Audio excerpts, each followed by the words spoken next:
وما أرسلناك إلا رحمة للعالمين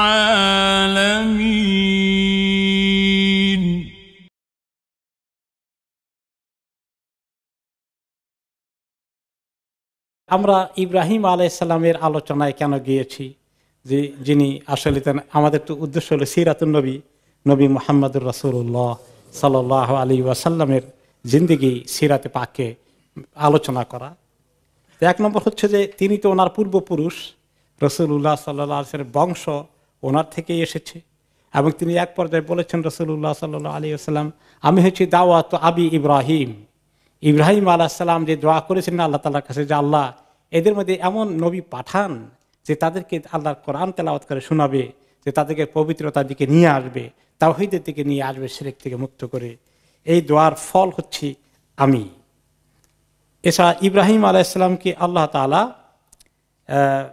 একটা উম্মত বলেছেন, ইন্না ইব্রাহিমা কানা উম্মাতান কানিতান লিল্লাহি হানিফা। তিনি নিজেই একটা উম্মত, মানে একটা জাতির মতো। এই উম্মতের অর্থ অবশ্য এখানে তাফসীর কারকগণ বলেছেন আল ইমামুল্লাযী ইউআল্লিমুন নাসাল খায়র, যিনি মানুষকে কল্যাণের দিকে নিয়ে এসেছেন, সেই ইমাম হিসাবে ওনাকে উম্মাহ শব্দ ব্যবহার করা হয়েছে।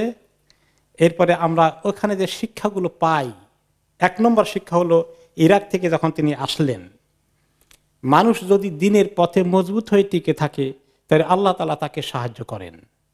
তার প্রমাণ তিনি আগুনে ফেলে দেওয়া হলো, কিন্তু আল্লাহ তাআলা ওনাকে রক্ষা করলেন। দুই নম্বর, দ্বীনি কাজ যাদের মিশন, তারা দ্বীনি কাজকে থামায় না।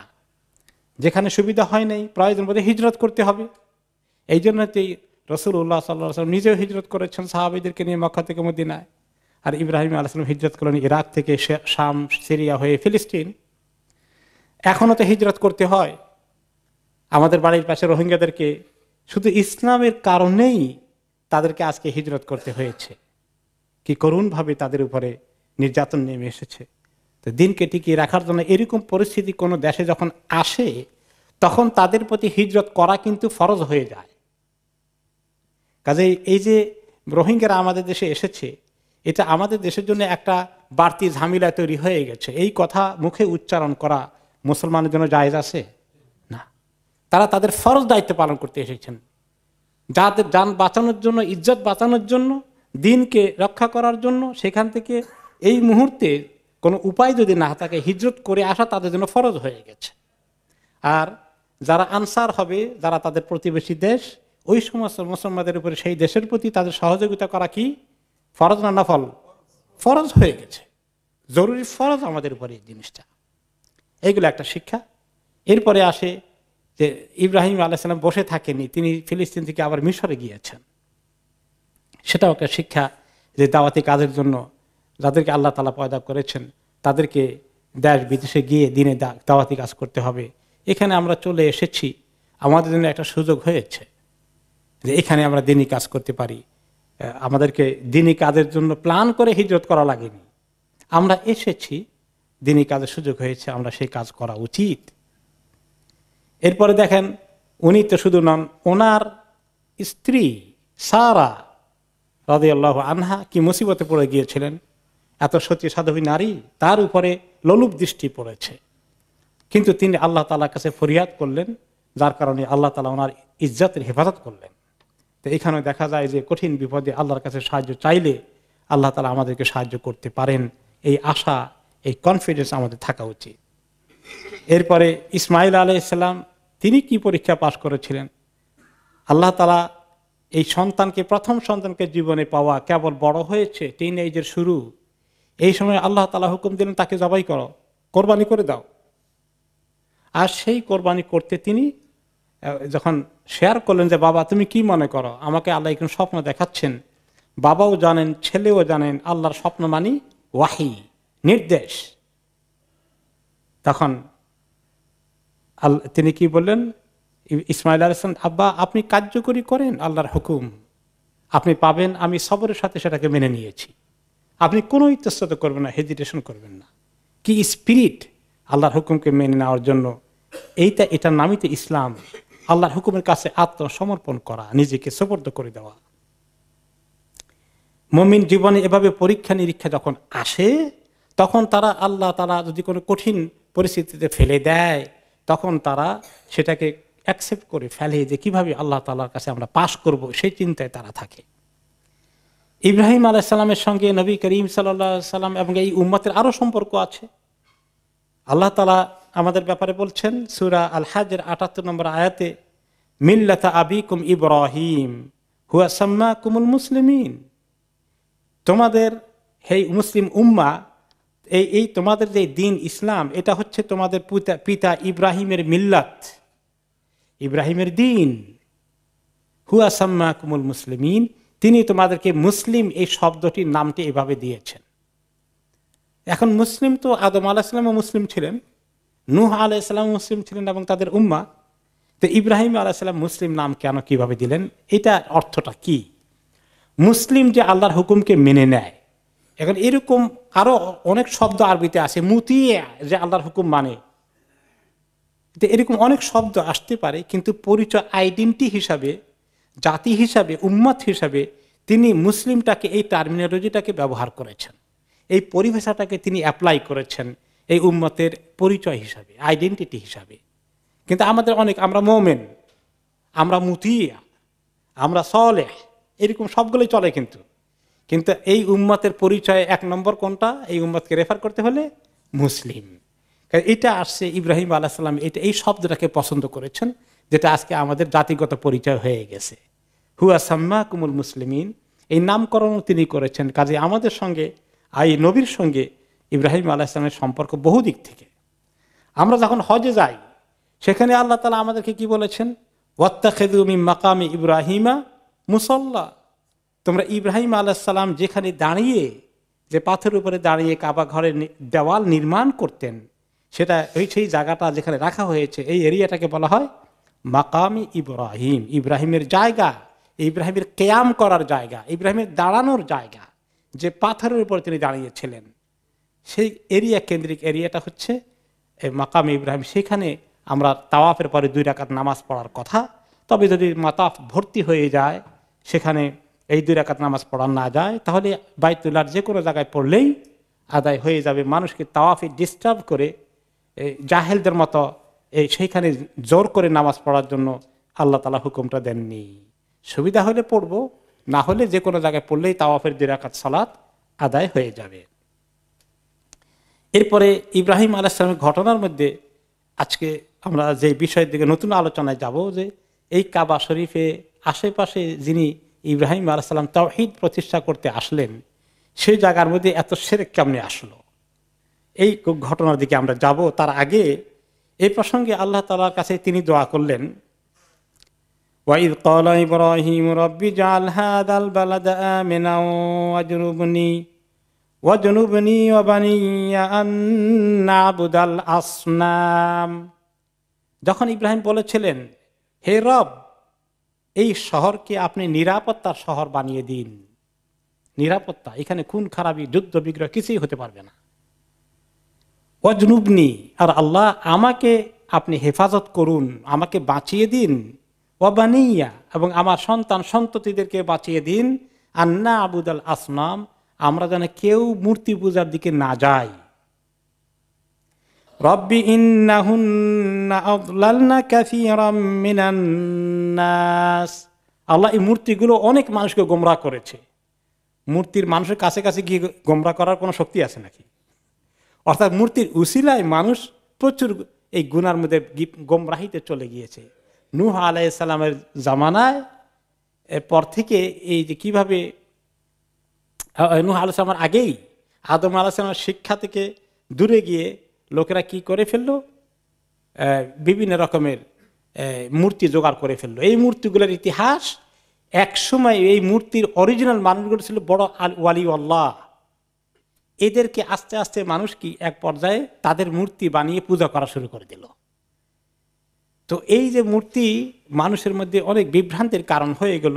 আল্লাহ, আপনি এই মানুষগুলোকে, আমার রেখে যাওয়া এই সন্তান সন্ততি এবং এই এই শহরের লোকগুলোকে আপনি মূর্তি পূজা থেকে আল্লাহ রক্ষা করেন।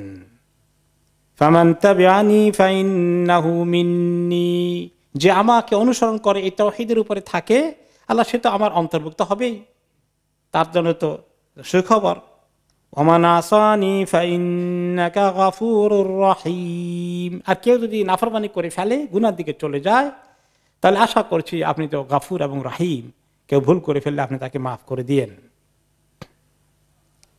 ইব্রাহিম আলাইহিস সালাম আরো দোয়া করেন, অনেক দোয়া করেছেন, কোরআনের পাকে ওনার দোয়া ভর্তি, প্রচুর দোয়া করেছেন। তার মধ্যে অন্যতম একটা দোয়া ছিল সূরা আল বাকারার 124 নম্বর আয়াতে, ক্বালা ইন্নী জাইলুকা লিন-নাসি ইমামা ক্বালা ওয়া মিন যুররিয়্যাতি ক্বালা লা ইয়ানালু আহদিয যালিমিন।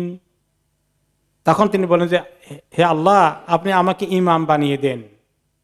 ইমাম বানানোর এত হওয়ার শখ হওয়া কি ভালো নাকি? এটা থেকে প্রশ্ন করতে পারেন যে ইমাম অর্থটা কি, সেটা আরেকটি আয়াত থেকে সূরা আল ফুরকানে আমাদের সন্তান সন্ততির জন্য আমরা দোয়া করি, যখন আল্লাহ তাআলা একটা সুন্দর দোয়া শিখিয়ে দিয়েছেন, রব্বানা হাব লানা মিন আজওয়াজিনা ওয়া যুররিয়াতিনা কুররাতা আয়ুন ওয়াজআলনা লিল মুত্তাকিনা ইমামা। হে আল্লাহ, আমাদের স্বামী স্ত্রী এবং আমাদের সন্তান সন্ততি সবাইকে চক্ষু শীতল হওয়ার কারণ বানিয়ে দিন, তাদেরকে দেখলে যেন আমাদের চক্ষু জুড়িয়ে যায়।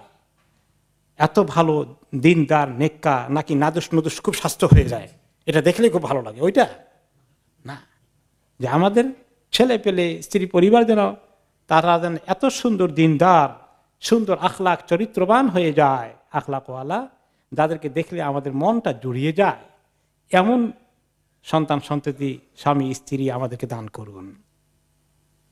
ওয়াজআলনা লিল মুত্তাকিনা ইমামা, আর আল্লাহ আমাদেরকে মুত্তাকিদের ইমাম বানিয়ে দিন।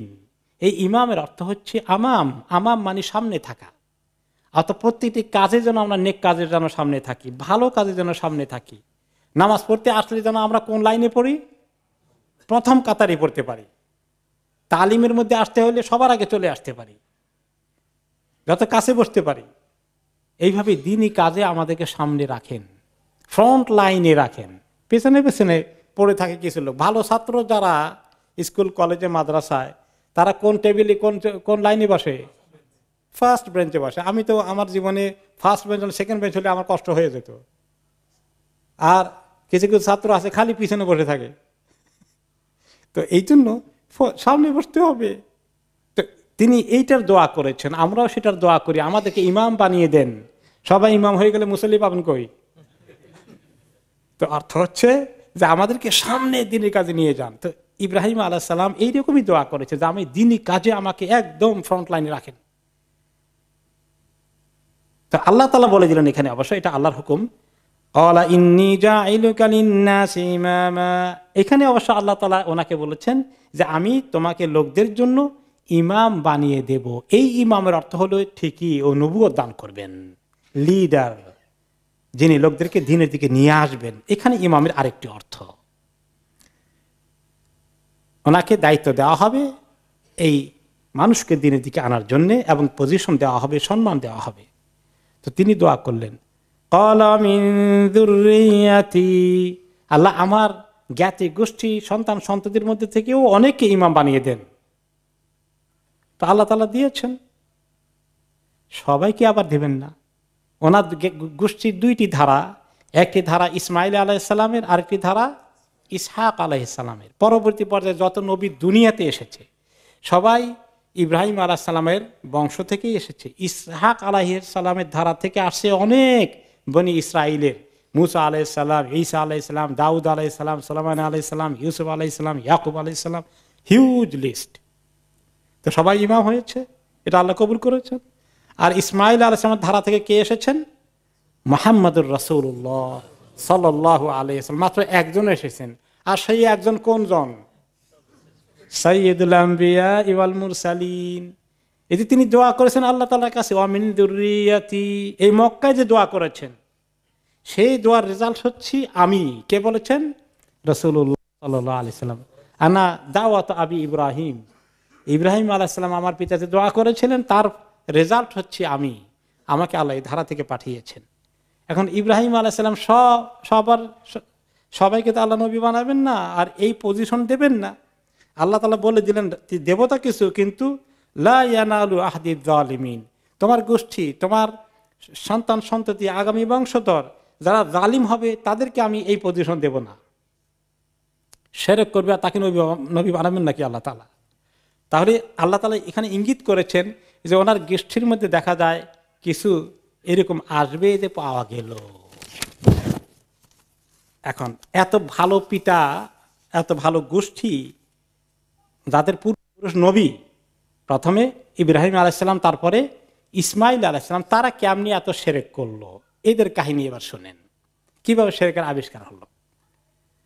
ইসমাইল আলাইহিসসালামের এই শিক্ষা বহুদিন পর্যন্ত চলতে থাকে, ওনার গোষ্ঠীর মধ্যে এই তাওহীদের ধারা চলতে থাকে।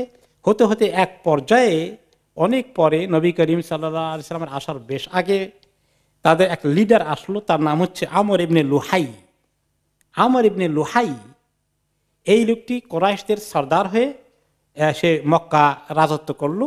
তার ব্যাপারে যেটা আসছে, এই লোকটাই দ্বীন ইব্রাহিমকে চেঞ্জ করেছে, শিরক নিয়ে এসেছে। তার কাহিনী হচ্ছে এই, ফাইন্নাহু নাশা আলা আমরিন আযীমিন মিনাল মারুফ ওয়াস সাদাকা, তার ব্রট আপ হয়, সে বড় হয় মক্কায় কুরাইশ বংশের। এই লোকটি অনেক ভালো কাজ, ভালো যোগ্যতা, ভালো গুণাবলী, দান খরাত অনেক করত। ওয়াল হিরস আলা উমুর দ্বীন, এবং দ্বীনের রক্ষণাবেক্ষণের কাজ, বাইতুল্লাহর রক্ষণাবেক্ষণের কাজ, সব কিছুর জিম্মাদারি তার হাতে ছিল। He is the leader. ফাআহাব্বাহুন নাস হুব্বান আযীমান, এবং তার লিডারশিপ সাংঘাতিকভাবে অ্যাকসেপ্টেড হয়ে যায়, ওয়েল অ্যাকসেপ্টেড লিডার, দ্বীনি লিডার, রাজনৈতিক লিডার, শাসনকর্তা, দ্বীনের প্রধান পুরোহিতের কাজ সব কিছু তার হাতে। হাত্তা ওয়াদানু লিআজলি যালিকা, এবং সবাই তার আনুগত্য স্বীকার করে ফেললো।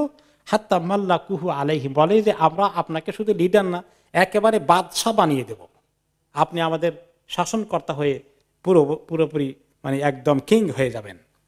ওয়াসারা মুলকু মক্কা ওয়া ওয়ালায়াতুল বাইত বিয়াদিহি, মক্কার রাজনৈতিক এই রাজত্ব এবং এই আল্লাহর ঘরের জিম্মাদারির শরফ, পজিশন, স্ট্যাটাস সব তার হাতে, এবং সে যা বলে সবাই শুনে, এত মানা তাকে মানে। ওয়াযান্নু আন্নাহু মিন আকাবিরিল উলামা ওয়া আফাদিলিল আউলিয়া, সবাই মনে করলো উনি তো সবচেয়ে বড় আলেম দ্বীনে ইব্রাহিমের, আর অনেক বড় ওলি আল্লাহ। এরকম ভাবে লোকেরা তাকে অ্যাকসেপ্ট করা শুরু করে দিল। সুম্মা ইন্নাহু সাফারা ইলা শাম, এক পর্যায়ে সে হিজরত মানে ব্যবসা বাণিজ্য বা কোনো উপলক্ষে শাম দেশে গেল। শাম মানে সিরিয়া।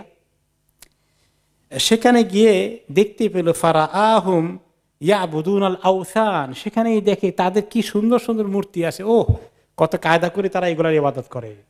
তা আমরা তো এগুলো সব মিস করতেছি, যে আল্লাহর ইবাদত করি তাকে দেখিও তো না। এই মূর্তিগুলো দেখে তার ভিতরে মূর্তির আকর্ষণ পয়দা হয়ে গেল। ফারাআহুম ইয়াবুদুনাল আসনান ফাস্তাহসানা যালিকা ওয়া যান্নাহু হাক্কান, সে এটাকে খুবই পছন্দ করলো আর মনে করলো এই কাজটা জরুরি দ্বীনি কাজ, এটা দ্বীনেরই অংশ হিসাবে তার ইতমিনান হয়ে গেল। কারণ লিআন্না শাম মাহাল্লা রুসুল ওয়াল কুতুব, কারণ এই শাম দেশ ফিলিস্তিন এবং সিরিয়াকে একসঙ্গে, এবং জর্ডানকে, লেবাননকে, সবগুলোকে একসঙ্গে বলা হয় বেলাদুস শাম, শাম দেশ। যে এই শাম দেশে আল্লাহ প্রচুর নবী পাঠিয়েছে, বনি ইসরায়েলের ভিতরেই তো বেশি নবী এসেছে, তাদের বসবাস ছিল এই এলাকায়। তো এই সব নবীদের দেশ। আমাদের আছে ইব্রাহিম আলাইহিস সালাম কত হাজার বছর আগে এসেছিলেন, ইসমাইল আলাইহিস সালাম কত হাজার বছর আগে এসেছিলেন। আমরা বোধহয় তাদের এগুলো মিস করে ফেলেছি, এই জন্য আমাদের কাছে মূর্তি নাই। আর এদের কাছে তো লেটেস্ট নবীরা এসেছিলেন, অনেক নবী, কাজে এদের দিনটাই হক দিন হবে। এখান থেকে সেই মূর্তি পূজার দীক্ষা নিয়ে আসে। ফালাহুমুল ফাদিলাতু বিযালিকা আলা আহলিল হিজাজ ওয়া গায়রিহিম, হিজাজ ওয়ালাদের উপর মক্কা মদিনা ওয়ালাদের তুলনায় এদের অবশ্যই দ্বীনি জ্ঞান অনেক বেশি। তারা আখেরি নবীদেরকে, লেটেস্ট নবীদেরকে পেয়েছেন, কাজে তারা যেটা করেন সেটাই ঠিক দিন হবে। ফারাজা ইলা মক্কা ওয়া কাদিমা মাআহু বিহুবাল, এখন সে মক্কায় আসলো, ওদেরকে অনুরোধ করে বলল, আমরা তো মক্কাবাসী, তোমাদের এত মূর্তি আছে, আমাদের তো একটাও নাই, তো মেহেরবানি করে তোমাদের বড় ফজিলত ওয়ালা একটা মূর্তি দিয়ে দাও। এই ফজিলতের মূর্তি দিয়েছে হোবাল, হোবাল নিয়ে আসে। ওয়াজালাহু ফি জাওফিল কাবা, আর এই মূর্তিটাকে কাবার ভিতরে ঢুকাই দিয়েছে একদম। ওয়াদা আহলা মাক্কা ইলা শিরক বিল্লাহ, এই এসে শিরকের লেসন দেওয়া শুরু করে দিল। এই দ্বীনে ইব্রাহিমকে পরিবর্তন করে ফেলল। তাওহীদের দ্বীনের মধ্যে কি ঢুকিয়ে দিল? শিরক ঢুকিয়ে দিল। ফাআজাবু, এত বড় লিডার, এত বড় আলেম, এত বড় ওলি আল্লাহ তাদের, নাউজুবিল্লাহ, সে যখন বলে এটাই তো ঠিক হবে, ওলি আল্লাহ তো সে তাদের কাছে, কাজে তার কথা তারা গ্রহণ করে ফেললো। মক্কাবাসীরা সবাই শিরকের দিকে চলে আসলো। ও সবাই মক্কা তার কথা সাড়া দিল, সবাই না হলেও মেজরিটি। ও আহলুল হিজাজে ফি দীনিহিম তাবাউন লিআহলি মক্কা, আর মক্কার আশেপাশে যত শহর আছে তারাও অচিরেই তারাও মক্কাবাসীকে ফলো করে, তারা ফলো করা শুরু করে দিল। এরপর আস্তে আস্তে আরব উপদ্বীপের জাজিরাতুল আরবিয়ার অনেক জায়গায় এইভাবে শিরক ছড়িয়ে পড়ল। ওকে, তো এইভাবে করতে গিয়ে তারা এখন শিরক তাদের দিনে ঢুকলো। কিন্তু স্টিল কিছু কিছু তাদের মধ্যে কি আছে, ইব্রাহিম আলাইহিস সালামের দিন তো কিছু এখনো আছে, অনেক ঘটনা আসবে। আব্রাহা যখন অ্যাটাক করেছে, আব্দুল মুত্তালিব বলে যে, আব্রাহা তাকে ডাকলো, সে বলে যে তুমি কি চাও, এ কথা বলে না যে আল্লাহর ঘরটা আমারে আক্রমণ করো না, না বলে বলে যে আমার যে উটগুলো ধরে নিয়ে আসছো, ছাগলগুলো, ওগুলো ফেরত দিয়ে দাও। তা আব্রাহা কি বললো, আমি তো মনে করছি তুমি অনেক বড় লিডার আব্দুল মুত্তালিব, আল্লাহর ঘরে যাতে অ্যাটাক না করা হয়, তোমাদের পবিত্র ঘর, এইটার ব্যাপারে বলবা। তুমি বলা যে তোমার গরু ছাগল বা উট এগুলো নিয়ে তুমি চিন্তায় আসো, এত বড় ঘরে কোনো চিন্তা নাই। আমি তো উটের মালিক, কিন্তু ঘরের মালিক তো আল্লাহ আরেকজন আছেন, তিনি যদি চান সেটা তিনি হেফাজত করবেন, আমাকে তুমি আমার উটগুলো দিয়ে দাও। তো তাতে বোঝা গেল যে আল্লাহ যে একজন আছে এটা তারা জানে। একজন আব্দুল মুত্তালিব, তার এক ছেলের নাম রেখেছে আব্দুল্লাহ, আবার আরেক ছেলের নাম আব্দুল ওজ্জা, ওজ্জা মূর্তির সন্তান, দাস। তো আল্লাহও আছে, মূর্তিও আছে। তো এভাবে করে তারা দ্বীনে ইব্রাহিমের কিছু অংশ আছে, আর কিছু অংশ তাদের মন গড়া পরিবর্তন করে শিরক বিদআত ঢুকিয়ে দিয়েছে। এমনকি তারা যে সমস্ত বিদআত করেছে এবং শিরক ঢুকিয়েছে, তার মধ্যে একটা হলো তালবিয়া, লাব্বাইক আল্লাহুম্মা লাব্বাইক, লাব্বাইক লা শারীকা লাক লাব্বাইক, ইন্নাল হামদা ওয়ান নি'মাতা লাকা ওয়াল মুলক লা শারীকা লাক। এত সুন্দর তালবিয়া হজ ওমরার তাওয়াফ করতে গেলে এর মধ্যে পরিবর্তন নিয়ে এসেছে। এই কুরাইশ বংশের একটা নাম ছিল নিজার গোত্র, তারা যখন মক্কার শাসনভার পায় তারা তখন অ্যাড করলো শিরকের তালবিয়া। কিভাবে তারা শুরু করলো, লাব্বাইক লা শারীকা লাক, লাব্বাইকে তো আছে, আপনার কোনো শরীক নাই আল্লাহ, ইল্লা শারীকান হুয়া লাকা, তবে ওই শরীকটা যেটা আপনি ঠিক করে নিয়েছেন, লা হাওলা ওয়ালা কুওয়াতা ইল্লা বিল্লাহ, তামলিকুহু আমা মালাক, ওই শরীক যে এমন শরীক আপনার মতো বরাবর না, ওই শরীকের মালিকানাও আপনার হাতে। আর এই শরীক যদি কিছু মালিকানা তার কোনো জিনিস থাকে, সেই জিনিস এবং সেই নিজে সব আপনার মালিকানার ভিতরে আছে। তার মানে এগুলো সবগুলো ছোটখাটো মাবুদ, আপনি কিন্তু বড় ঠিক আছেন, সেই ব্যাপারে আমরা কম্প্রোমাইজ করছি না। হিন্দুদের সবচেয়ে বড়টা ঈশ্বর, আর বাকি অনেক দেবতা আছে। ঠিক এই লাইনে তাদের সবচেয়ে অন্যতম আরেকটা বড় নাম করা মাবুদ বা মূর্তি ছিল, একটা তো শুনলাম আমরা হুবল, মক্কার ভিতরে কাবা ঘরের ভিতরে ঢুকানো আছে, আর এ ছিল মানাত। লাত এবং মানাতের মধ্যে শুনেছি, তার মধ্যে মানাত একটা, কানা মানসুবান আলা সাহিলের বাহরি বিকুদাইদ, এটা আরব সাগরের তীরে ছিল, মক্কা মদিনার মাঝখানে প্রায়। সমস্ত আরবরা এটাকে খুব সম্মান করতে সেখানে যেত, এবং মদিনাবাসী যে আউস এবং খাজরাজ যারা পরে ইসলাম কবুল করেছেন, তাদের অনেক বড় মাবুদ ছিল এই মানাত। সেখানে তারা তীর্থ পালন করতে, মানে এক রকমের হজ করতে সেখানে তারা আসতেন। এরপরে ছিল লাত, এটা ছিল তাইফ বাসীদের বড় মূর্তি। আর এটা ছিল উজ্জা, এটা ছিল ওয়াদি নাখলা, যেটা মক্কা এবং তাইফের মাঝখানে একটি শহর।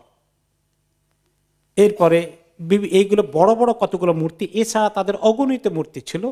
স্বয়ং রাসূলুল্লাহ সাল্লাল্লাহু আলাইহি ওয়াসাল্লাম যখন মক্কা শরীফ বিজয় করেন, মক্কার ভিতরে কয়টা মূর্তি পেয়েছেন? তাই কাবাঘরের ভিতরে 360টি পেয়েছেন। তো এক কাবাঘরের ভিতরে 360, আর প্রত্যেক কবিলায়, গোত্রে, উপগোত্রে, বিভিন্ন জায়গায়, বাজারে, ঘাটে, হাটে, মাঠে, সব জায়গায় বিভিন্ন মূর্তি দিয়ে সয়লাভ করে ফেলেছে। এই জন্য যখন নবী করিম সাল্লাল্লাহু আলাইহি সাল্লাম বলে যে লা ইলাহা ইল্লাল্লাহ, কোনো মাবুদ নাই একমাত্র আল্লাহ ছাড়া। তারা বললো কি এটা কেমন কথা, এত মূর্তি এত মাবুদ দিয়ে কোন রকমের টিকে আছি, সব যদি নাই হয়ে যায় একজনে কেমনে ঠিক রাখবে সব।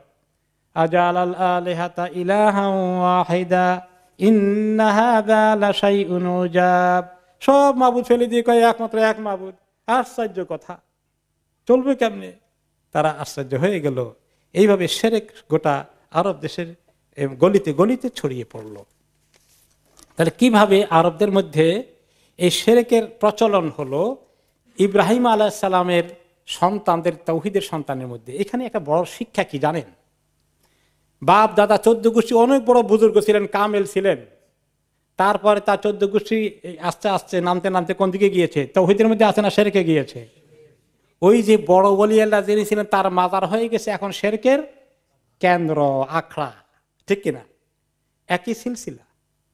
এমনকি পূর্বপুরুষ খুব যদি হয়, বংশের বুনিয়াদের গ্যারান্টি দিয়ে এই কোরাইশ বংশ ইব্রাহিম আলাইহিস সালামের দিনের মধ্যে থাকতে পারলো না।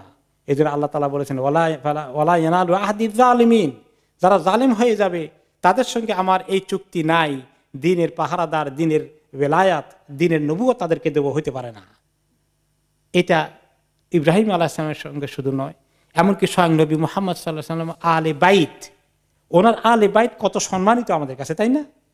এখন আলে বাইতের গোষ্ঠী বিভিন্ন জায়গায় যেতে যেতে তারাও ঠিক একই অবস্থা হয়ে গেছে, অনেক ক্ষেত্রে শিরক বিদআতে লিপ্ত হয়ে গেছে আলে বাইতের এই জমানার মধ্যে আর কি। আগের জমানা না, কয়েক জেনারেশন, বহু জেনারেশন একদম সহি দিনের উপরে ওনার থেকে ছিলেন। কিন্তু এখন বিভিন্ন জায়গায় তারা, ইয়ামানে অন্যান্য জায়গায় দেখা যায় যে তারা আলে বাইতের দাবি করে। কতটুকুন দাবি, কার কতটুকুন বংশবনিয়া ঠিক আছে সে করা তো মুশকিল, কিন্তু অনেক আলে বাইতের দাবিদার কিন্তু এই যে মাজার কেন্দ্রিক শিরক বিদআতে লিপ্ত। তাহলে বোঝা গেল যে ওলি আল্লাহর সন্তান হলে তার 14 গোষ্ঠী, তার 10, 12, 13, 14, 20তম গোষ্ঠী ওইটা বিক্রি করে করে খায়, কিন্তু দিন থেকে সরে যেতে পারে। এটা আমাদের জামানায় তার প্রমাণ পাওয়া যাচ্ছে। এবার আসুন আরবরা কি কি এই ইব্রাহিমের দিনের মধ্যে ঢুকলো। একটা তো আমরা শিরক পেলাম, লাত, মানাত, ওজ্জা, হবল এগুলো ঢুকিয়েছে। এরপরে আরো অনেক কিছু তারা করেছে। করতে করতে দিনের মধ্যে এমন পরিবর্তন এসেছে, যেমন এই মূর্তিগুলোকে তারা কিভাবে ইবাদত করত, চতুর্দিকে ওদের যেখানে যেখানে রাখা হয়েছে ওদের পিছনে আবার তাওয়াফ করত। যেটা এখন কোন কোন ওলি আল্লাহর কবরের মাজারে গেলে আপনি কি দেখবেন? তাওয়াফ করে। মূর্তিদেরকে সেজদা করত, এখনো কোন কোন মাজারে গেলে সেজদা করে, দেখছেন?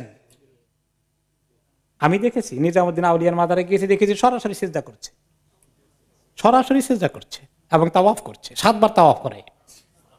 আউযুবিল্লাহি মিন যালিক। আফ্রিকা, এশিয়া, বিভিন্ন জায়গায় এগুলো আছে। এগুলো তারা শুরু করে দিয়েছিল। এমনকি তারা তীর্থ, মানে হজ করতে যেত, অমুক তা মাজারের হজ করবে, তারা অমুক মূর্তির হজ করতে যায়। এরপরে তারা অনেক খাবার দাবার সেখানে দিয়ে আসতো, যে মূর্তি এগুলা খাবে, খাবার কবুল করবে। যেই কনসেপ্টটা এখন বিভিন্ন মূর্তি আল্লাহদের কাছে আসে না? হিন্দু ধর্মে, বিভিন্ন চাইনিজদের বিভিন্ন ধর্মে দেখবেন তাদের ওই ইবাদতখানা ঘরের মধ্যে খাবার দিয়ে আসে, এগুলা তাদের মাবুদরা নাকি খায়, অথচ আমরা দেখি সবগুলা পোকামাকড়ে খায়। এরপরে কিছু জানোয়ারকে তারা ওয়াকফ করে দিত, এগুলাকে কেউ খেতে পারবে না, এগুলার উপরে কেউ সওয়ার হইতে পারবে না, এগুলাকে কোনো কাজে লাগাতে পারবে না, এগুলা আল্লাহর ওয়াস্তে ষাঁড় ছেড়ে দিয়েছে, এগুলা খুব মোবারক জিনিস। এরকম করে কিছু তারা ইবাদত নিয়ে এসেছিল। এরপরে তারা আরো কি করত? এক ধরনের ভাগ্য পরীক্ষা করত। কিভাবে? এটাকে বলা হয়তো আজলাম। তো তারা এগুলা নিয়ে কেউ কেউ বসে থাকতো, এক ধরনের লটারি মতো আর কি। আমি এই কাজটা করব, আমার ছেলেকে বিয়ে করবো অমুক জায়গায়, ঠিক আছে কিনা? আমি বাণিজ্য সফরে সিরিয়া দেশে যাব, আমরা যে ইস্তেখারা করি, তাদের ইস্তেখারা হলো শিরকের ইস্তেখারা। তো এখন এই ইস্তেখারা করার জন্য তারা শিরকের তরিকায় কি করে, সেখানে 3টা এই কার্ডের মতো আছে আর কি, প্লে করে। তো এই 3টা, একটার মধ্যে থাকে নাম, আরেকটার মধ্যে থাকে লা, আরেকটার মধ্যে থাকে গোফল। তো এখানে ওটা খেলতে হয়, খেলে কার্ডটা খেললে যারা এগুলো করে তারা কিছু পুরোহিত, ওরা আবার ওই নেয় আর কি, এটার জন্য ফি নেয়, ভালো ইনকাম হয় আর কি। তো যখন দেখুন যে আমি এই কাজটা করবো ঠিক আছে কিনা, তখন যখন একটা চক্করের মতো ঘুরায়, তখন বেরিয়ে যখন কার্ডে বেরিয়ে আসে নাম, ওকে তাহলে ঠিক আছে, যাও তুমি কাজ করো, পজিটিভ। আর যদি লা আসে, ওই কার্ডটা বেরিয়ে আসে, তাহলে করবা না। আর গফল যে হ্যাঁ না না কোনোটাই আসলো না, মাঝখানে আসলো যে মানে এটা কি বলা যায়, হিডলেস। গফল মানে হিডলেস, এটা কোনো ক্লিয়ার আনসার আসে নাই, তো আবার পয়সা দেয়, তো আবার ঘুরায়, যতক্ষণ নাম বা লা না আসে, যে এতবার করে চার্জ দেওয়া লাগে। এই সমস্ত ব্যবসা বানিয়ে রেখেছে। এরপরে তারপরে আরো ছিল গণক, জাদুকর, এদের প্রতি প্রচন্ড ভক্তি বিশ্বাস ছিল, তারা গায়েব জানে, এগুলো তারা সব সময় এই সমস্ত কুসংস্কারে লিপ্ত হতো, এইগুলো ছাড়া তারা কোনো কাজ করতো না। এমনকি তিয়ারা করতো। তিয়ারা করা মানে ঘরে থেকে বের হয়েছে, এখন যদি দেখে যে একটা পাখি ডান দিকে গিয়েছে, তাহলে যাত্রা শুভ, এবার যাওয়া যায়। আর বাম দিকে দৌড় দিয়েছে পাখিটা বা জানোয়ারটা, যাত্রা নাস্তি। আমাদের পঞ্জিকার মধ্যেও কিন্তু বাংলাদেশেও আমরা দেখেছি, হিন্দু ধর্ম থেকে আসা এই পঞ্জিকা আমাদের মুরব্বীরা খুব যত্ন সহকারে আমল করেছেন। পড়ছেন, কার মনে আছে কিনা? আমি তো আমাদের ঘরে ডেট রাখার জন্য রাখা হয়, তখন তো ক্যালেন্ডার ছিল না, সেই জন্য। কিন্তু এগুলো পড়ে দেখি দেখার সময় যাত্রা শুভ, যাত্রা নাস্তি, কি কি লক্ষণগুলো আছে, কোন বারে গেলে যাত্রা শুভ হবে, কোন বারে বের হলে যাত্রা নাস্তি হবে, এসব কিছু আছে। ওই এই যে হিন্দু ধর্মের অনেক কিছু কিন্তু ওই ওখান থেকে এসেছে। হ্যাঁ, ওই তো পুঞ্জি মানে পঞ্জিকা। ওকে, এরপরে হলো কোরাইশ ধরনের লোকেরা আরেকটা করেছে, যে তারা কতগুলো ভালো জিনিস ছিল, যেমন তাজিমুল বাইত ও তাওয়াফ বিহি ওয়াল হজ ওয়াল উমরা ওয়াল উকুব বিআরাফা ওয়াল মুজদালিফা ওয়া ইহদাল বাদান। এগুলা সব কিছু কিছু ছিল, তখন হজ হতো। জাহিলি সমাজেও শিরক করা অবস্থায় প্রতি বছর তারিখ অনুযায়ী ঠিক মতো হজ হয়। তারা সেখানে মুজদালিফা, আরাফাত সব কিছু করছে, আর শিরকও করছে, পাথর মারা ইত্যাদি। কিন্তু এর মধ্যে কোরাইশরা আস্তে আস্তে করে কিছু বেদাত শিরক ঢুকিয়ে দিয়েছে। কোরাইশ বংশ লোকেরা বলল, নাহনু বনু ইব্রাহিম ও আহলুল হারাম ও উলাতুল বাইত ও কাতিনু মাক্কা ওয়ালাইসা লিআহাদিন মিনাল আরব মিসলি হাক্কিনা ওয়া মানজালিনা ওয়া মানজালাতিনা। আমরা হলাম অত্যন্ত শরীফ বংশের লোক, আমরা হচ্ছে ইব্রাহিম আলাইহিস সালামের গোষ্ঠী, এবং আমরা হারামের বাসিন্দা, এবং আমরা এই ঘরের আল্লাহর ঘরের দেখাশোনা দেখভাল করার দায়িত্ব মক্কা শহরের অধিবাসী হওয়ার কারণে আমাদের আর সমস্ত নন মক্কান লোকরা, নন কোরাইশদের একই স্ট্যাটাস হতে পারে না। কাজেই তারা বলতে আমরা হচ্ছি হোমস, আমাদের পরিচয় হোমস মানে আমরা মক্কাবাসী, কোরাইশবাসী। কাজেই আমরা হজ করতে গেলে আমাদের হারাম এরিয়ার বাইরে হালালে যাওয়া ঠিক হবে না, এগুলা নন হোমস লোকেরা যাবে। এই যে আরাফাত হজের মেইন কাজ, এটা হলো হারাম এরিয়ার বাইরে, কিন্তু হারামের ভিতরে হলো মিনা এবং মুজদালিফা। আরাফাত হারাম এরিয়ার বাইরে, ছোট্ট হারাম এরিয়া যেটা আছে কয়েক বর্গ মাইল, তার মধ্যে আমাদেরকে বেরিয়ে আসতে হয় আরাফাতে। আরাফাত তার মূল কাজ যদি হজের, এটা হারাম এরিয়ার বাইরে। তারা বলে আমরা ওখানে যাওয়া ঠিক না, তারা মিনা থেকে মুজদালিফায় আসে, তারা আরাফাতে যায় না। আরাফাতে যাবে সব যারা নন মাক্কান, তাদের জন্য। আমরা এত শানদার লোক, আমরা হারামের ভিতরেই থাকতে হবে। এই একটা উল্টাপাল্টা কাজ করলো। এই জন্যই আল্লাহ তাআলা যখন হজ ফরজ করেছেন, তখন তিনি কোরাইশ বংশের লোকেরা তো অনেকে এই ব্যাপারে হজ করতেছে। মক্কা বিজয় পরে রাসূলুল্লাহ সাল্লাল্লাহু আলাইহি ওয়াসাল্লাম যখন হজ করবেন, তখন তো তিনি কোথায় যাবেন? আরাফাতে যাবেন। তখন যদি আরব লোকেরা মনে করে যে আমাদের 14 গোষ্ঠীর এত সুন্দর একটা সিস্টেমকে মুহাম্মদ ব্রেক করে দিয়েছে, আমাদেরকে এখন আরাফাতে যাইতে বাধ্য করছে, সেই জন্য আল্লাহ তাআলা কোরআনের আয়াত নাযিল করলেন কি, সুম্মা আফিদু মিন হাইসু আফাদান নাস, সেখানে তোমরা যাও হজে ক্যাম্প করার জন্য, সেখান থেকে মুজদালিফায় আসো, যেখানে সবাই যায়, আরাফাতের ওখানে যেতে হবে তোমাদেরকে। আল্লাহ তাআলা ঠিক করে দিলেন যে যেতে হবে সেখানে। এরপরে তারা আরো বলল যে আমরা এই হারামের মধ্যে যখন থাকব, তখন সেখানে যারা বাইরে থেকে আসবে তাদের কোনো খানা পিনা তারা এখানে আনবে না, খাবেও না। এই হারামের ভিতরের খানা তাদেরকে খাওয়াইতে হবে। এত মানুষকে কিভাবে খাওয়াবে? তখন তারা ঘরে ঘরে ট্যাক্স দিয়ে, চাঁদা দিয়ে আদায় করে নিয়ে আসতো খাবার, আর এগুলো ভাগ করে করে রেশনের মতো করে ওই হাজি আর উমরাদেরকে তারা খাওয়াতো, যে এগুলো এখানে বাইরের খানা আনা ঠিক হবে না। এই উল্টা পাল্টা আর কি, সব মন গড়া জিনিস দিনের মধ্যে ঢুকিয়ে দেয়। যেমন অনেক কিছু আছে, কোনো মাজারে গেলে কি বলে, জুতা নিয়ে আসতে পারবেন না, ওখানে রেখে আসেন। আপনি জুতা বগল তলে করে নবী করিম সাল্লাল্লাহু আলাইহি ওয়াসাল্লামের কবর জিয়ারত করলে শরীয়তে আপত্তি আছে? কোনো আপত্তি নেই। আপনার জুতা হারিয়ে যাওয়ার ভয় হাতে করে যদি নিয়ে যান, আল্লাহর ঘরেই পর্যন্ত জুতা নিয়ে ঢুকা যায়, আর ওই মাজারে ঢুকা যায় না। কিভাবে দেখছেন মানুষ এইভাবে দিনকে নিয়ে যারা ব্যবসা করে তারা এগুলো আবিষ্কার করে। এরপরে তাদের আরেকটা হলো যে লা ইয়াজুজু তাওয়াফ ইল্লা ফি সিয়াবিল হুমস, কুরাইশবাসীদের মক্কাওয়ালাদের কাপড় ছাড়া আর অন্য কোনো কাপড় গায়ে দিয়ে হারামের মধ্যে তাওয়াফ করা যাবে না। বাইরে থেকে যারা আসবে তারা হয়তো মক্কাওয়ালাদের কাপড় কিনবে, ধার করবে, আর না পাওয়া গেলে কি করবে? না পাওয়া গেলে তাদের কাপড় যেটা দিয়ে করতে পারবে, আরেক মাসালা বের করছে ফেকের মাসালা, যে ওইটা দিয়ে যদি করে তাহলে সেই কাপড়টা তাওয়াফ করার সঙ্গে সঙ্গেই ফেলে দিয়ে আরেক কাপড় পরবে, এই কাপড় আর কোনোদিন জীবনে গায়ে দিতে পারবে না, না জায়েজ হয়ে যাবে। মন করা মাসালা। এরপরে কেউ যদি বলে যে আমার তার কাপড় নাই, এটা যদি আমি দিয়ে তাওয়াফ করি, তাহলে তো আমি যদি এখন এটাকে ফেলে দেই তা আমি গায়ে দেবো কি? তখনকার লোক তো এত বৃত্তশালী ছিল না।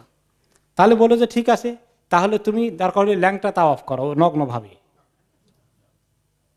আর মহিলাদের জন্য একটা ড্রেস ঠিক করে দিল যে মহিলারা পুরো কাপড় পরে তাওয়াফ করতে পারবে না। তাদের একটা তাওয়াফ কিরকম পড়বে, যে একটি ছোট খোলা জামা পরবে, শুধুমাত্র উপরের থেকে একটা শার্টের মতো করে খোলা একটা জামা পরবে, আর কিছু থাকবে না। এখন তো অনেক কিছুই দেখা যায়। এখন মহিলারা তাওয়াফ করে আর তারা একটা কবিতা আবৃত্তি করে তাওয়াফের মধ্যে, আলিয়াউমা ইয়াবদু বাদুহু আও কুল্লুহু ওমা বাদা মিনহু ফালা উহিল্লু, যে আজকে তো অনেক কিছুই বাইরে হয়ে যাবে, দেখা যাবে, পুরোটাই বাইরে হয়ে যেতে পারে বা আংশিক বাইর হইতে পারে, যাই বাইর হয়, কিন্তু ওটা দেখাকে আবার আমরা হালাল মনে করি না। তার মানে তোমরা চোখকে সাবধান রাখো, আমরা একটু তো এভাবেই তাওয়াফ করতে হবে। সব মন গড়া, ধর্মের মধ্যে মন গড়া জিনিস ঢুকায়। এবং আপনি দেখবেন যারা বেদাতের তরিকায় যায়, শিরকের তরিকায় যায়, তারা ধর্মের মধ্যে এমন কিছু মন গড়া জিনিস ঢুকিয়ে দেয় যেটা কোনোদিন নবী করিম সাল্লাল্লাহু আলাইহি ওয়াসাল্লাম আনেননি শরীয়তের মধ্যে। এমন এমন জিনিস আবিষ্কার করেছে। মৃত্যুর পরে চেহলাম হবে, মৃত্যুর পরে আর কি হবে, 40 হবে, মৃত্যুর পরে কি হবে, এই জোগাড় করছে। এক একটাই এত গুরুত্বপূর্ণ, সিন্নি হবে, এইভাবে করে ছড়িয়ে দেওয়া হয়েছে, যেগুলা এই শরীয়ত প্রণেতা নবী করিম সাল্লাল্লাহু আলাইহি ওয়াসাল্লাম কখনো আনেননি। এরপরে তারা যখন তাওয়াফ এবং জিয়ারত করে যেত এহরামের অবস্থায় ঘরে ঢুকতে হলে তারা ঘরের মেইন দরজা দিয়ে ঢুকতে পারবে না। আরেক মাসালা জোগাড় করেছে, আরেক সেট জোগাড় করেছে। কি করতে হবে, যে হয় পেছনের দরজা দিয়ে যেতে হবে, অথবা ঘরের ছাদে উঠে কোনো ছিদ্র বের করে ওখান দিয়ে ঘরে ঢুকতে হবে।